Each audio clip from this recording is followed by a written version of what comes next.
Acheter un vêtement en ligne, chercher un emploi dans un centre d'appel ou encore demander un prêt immobilier, le point commun entre toutes ces actions du quotidien est vraiment passionnant. En fait, tout cela se déroule sur un marché. L'objectif de notre session d'aujourd'hui est de décortiquer la mécanique cachée de ces échanges pour s'assurer de briller à l'épreuve d'économie, du baccalauréat. Ah, tout à fait. Il est très utile d'imaginer le marché comme un immense carrefour, tu vois. Un endroit où tous les acteurs de l'économie se croisent. C'est le lieu de rencontre exact entre l'offre et la demande. Oui, et pour réguler ce trafic, il existe des feux de signalisation invisibles. Les prix, bien sûr. Si la demande augmente fortement sur une route précise, le prix monte pour équilibrer la situation de manière très naturelle. Exactement. Et du coup, passons à la question quiz de cette première section. Un marché se limite-t-il obligatoirement à un lieu physique? La réalité est bien plus vaste. Un marché prend très souvent une forme totalement virtuelle, directement sur Internet. Entrons maintenant dans le carrefour le plus familier, celui des biens et services. Ah oui, ici les rôles sont très clairs. Les vendeurs proposent l'offre et les acheteurs représentent la demande, avec le but d'acquérir un produit. Le boom de la seconde main illustre cette mécanique à merveille. Des plateformes en ligne brassent des milliards d'euros avec une croissance vraiment fulgurante. C'est impressionnant. C'est clair. Et voici notre petite devinette pour clôturer cette section. Quelles sont les deux raisons principales de se tourner vers ces articles d'occasion? La réponse combine la recherche de belles économies financières et la volonté forte de préserver la planète. C'est un mouvement de consommation absolument massif en ce moment. Ces plateformes de l'occasion génèrent des milliards et elles ont un besoin immense de bras et de cerveau pour fonctionner au quotidien. Il faut des développeurs, des logisticiens, des modérateurs. Cela mène très naturellement à la deuxième grande intersection de notre carrefour, le fameux marché du travail. Et c'est précisément ici qu'un piège d'examen classique se présente. L'intuition trompe très souvent sur ce mécanisme. Il est essentiel de retenir une règle d'or. Sur le marché de l'emploi, l'offre provient des chercheurs d'emploi. Ces personnes offrent leur temps et leurs compétences. Oui, la demande vient des entreprises cherchant à recruter pour couvrir leurs besoins.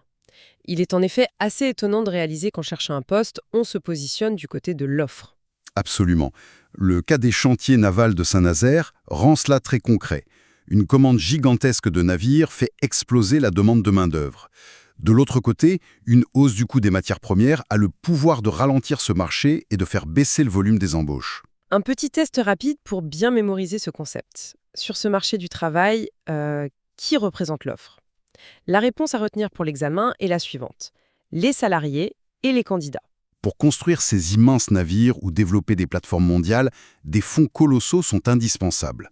L'économie s'appuie alors sur le marché des capitaux, le point de rencontre entre les acteurs en recherche de financement et ceux ayant de l'argent à placer. On se pose souvent une question à ce stade. Pour quelles raisons une entreprise décide-t-elle de faire appel à ce marché extérieur pour se financer? Excellente réflexion. La construction d'un navire géant nécessite de dépenser des sommes immenses des années avant de générer des bénéfices. Le marché des capitaux permet de trouver ces fonds immédiatement. Et pour être très précis, ce domaine se divise en trois branches. Le marché financier pour les actions, le marché monétaire pour les placements à court terme et le marché obligataire pour les emprunts. Pour comprendre le fonctionnement du marché obligataire, il suffit de l'imaginer comme une reconnaissance de dette géante. Une entreprise demande à des milliers d'investisseurs de lui prêter de l'argent en échange d'intérêts réguliers. Les variations sur l'ensemble de ces marchés impactent le quotidien de façon directe. L'évolution des taux d'intérêt du crédit immobilier influence fortement la capacité des ménages à acquérir un logement. Tout à fait. Et voici la question pour être sûr de bien suivre la logique. Si l'on parle de l'achat d'actions en bourse, de quel sous-marché s'agit-il? La réponse est bel et bien le marché financier. Pour exceller à l'examen, mémoriser ces trois grands marchés s'avère indispensable. Les biens et services, le travail et les capitaux.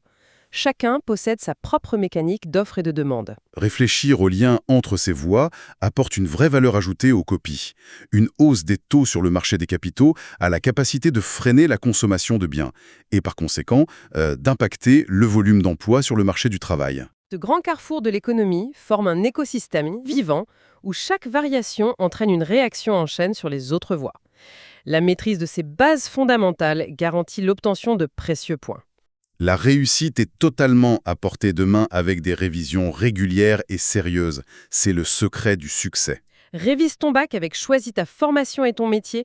D'autres thèmes sont abordés sur la chaîne YouTube Abonne-toi.